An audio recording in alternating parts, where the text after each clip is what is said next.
Hello বন্ধুরা, আজ নিয়ে চলে এসেছি একটা নতুন ব্লগ।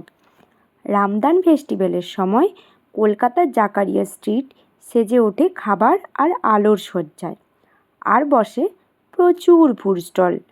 আমরাও এই ইয়ার চলে গেছিলাম জাকারিয়া স্ট্রিটে ডেলিশিয়াস ডিশেস ট্রাই করতে। প্রথমেই বলে রাখি, উইকেন্ড অ্যাভয়েড করে গেলে ভালো হয়, কেননা প্রচুর ক্রাউড হয়। আমাদের ছুটি ছিল না, তাই সানডেতেই গেছিলাম। ফার্স্টেই নিয়েছিলাম মোহাব্বত কা শরবত, যেটা খুব রিফ্রেশিং ছিল। আর এইটা ওয়াটারমেলন, রুয়াবজা আর মিল্ক দিয়ে বানানো হয়। তারপর সুপিয়াতে ট্রাই করলাম মাটন হালিম। টেস্টটা জাস্ট অসাধারণ ছিল। দেন স্ট্রিটের স্টল থেকে ট্রাই করলাম চিকেন শিক কাবাব।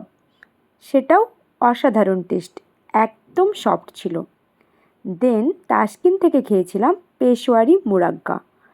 আর দিল্লি 6 থেকে বাড়ির জন্য প্যাক করিয়েছিলাম আফগানি মালাই চিকেন, রুমালি রুটি আর chicken fry. Taste was so delicious friends. আমি বলবো একবার হলেও দিল্লি 6-এর চিকেন ফ্রাই আর আফগানি মালাই চিকেন তোমরাও ট্রাই করতে পারো। সবার শেষে একটু ডেজার্ট ছাড়া চলে না, তাই লাস্টে ট্রাই করেছিলাম ফিরনি অ্যান্ড আখরোট কি হালুয়া। টেস্ট ওয়াইজ সত্যি একদম অন্যরকম এক্সপিরিয়েন্স হলো।